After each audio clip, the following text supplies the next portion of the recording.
everyone, welcome to another edition of the Library Marketing Show. I'm Angela Hursh from superlibrarymarketing.com. Before we get into today's topic, if you haven't already subscribed to the channel, please do so. You can click on the subscribe button below and maybe share these videos with your coworkers so we can all learn and grow in library marketing. I have a tip for you today, and it is the one easy step that you can do to keep your patrons coming back to the library. And this is something I thought of the other day because I went to my library and I picked up my holds. Lots and lots of books to read. I'm one of those people that puts a lot of things on holds.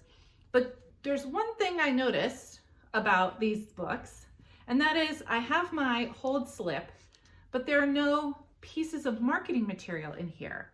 And it got me to thinking, this is a missed opportunity, because if somebody is putting books on hold and taking the time to come to your library to do curbside pickup or go through your drive-thru or even go inside, if they're actually in this pandemic going inside a building to get something, you want to make sure that when they leave, you have given them something so that they can take another step and re-engage with you. So I had some thoughts. I'm thinking bookmarks, and I used to think that bookmarks were ineffective, but that's because I was too lost in data analysis, to be honest with you.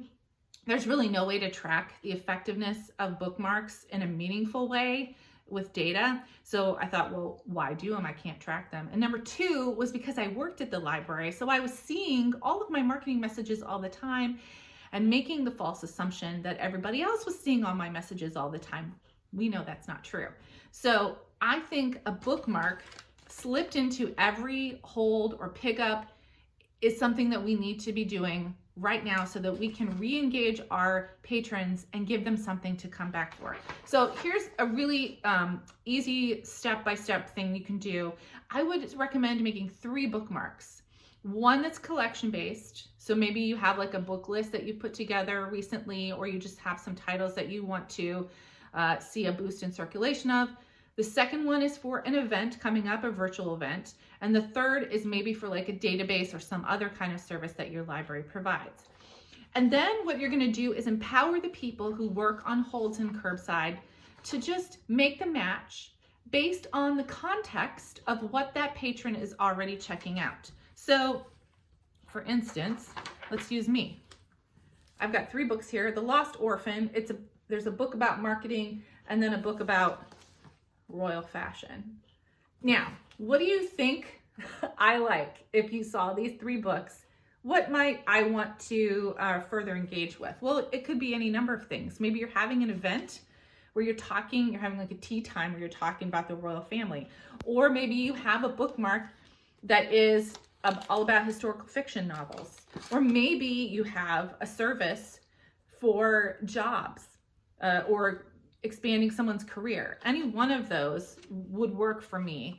And you could just slip the bookmark in there, and now you've given that person something else to think about. The last piece of this puzzle, I think we need to do a better job of asking people how they found out about us. So I would like to see libraries like in the checkout process, or when you have people registering for a program, or maybe every time you send an email, just like one little survey line at the bottom. How'd you find out about us? So that we can kind of see the effectiveness of our print pieces might help us track this stuff a little better. Do you agree with me? And do you have any other suggestions for libraries watching this video? Let us know. Leave us a message in the comments. I wanted to give kudos today to the King County Library.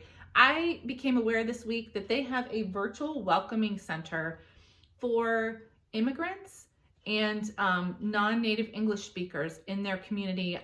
As far as I can tell, this is tied to their library's overall strategy of welcome and inclusiveness. They have a whole website with every possible kind of resource that someone coming to this country for the first time would need to become a part of the community. And so it's like stuff like, how do you sign up for school, and can you get your GED, and job help, and all those kinds of things, food help, housing help. And I just really love that website, and I thought it was a really awesome community outreach effort by King County, so I wanted to give them kudos. If you want to nominate someone for kudos, you can do so. Just leave me a message in the comments, or you can go to superlibrarymarketing.com and click on the Library Marketing Show tab. That's all we have. I'll see you next time. Thanks for watching.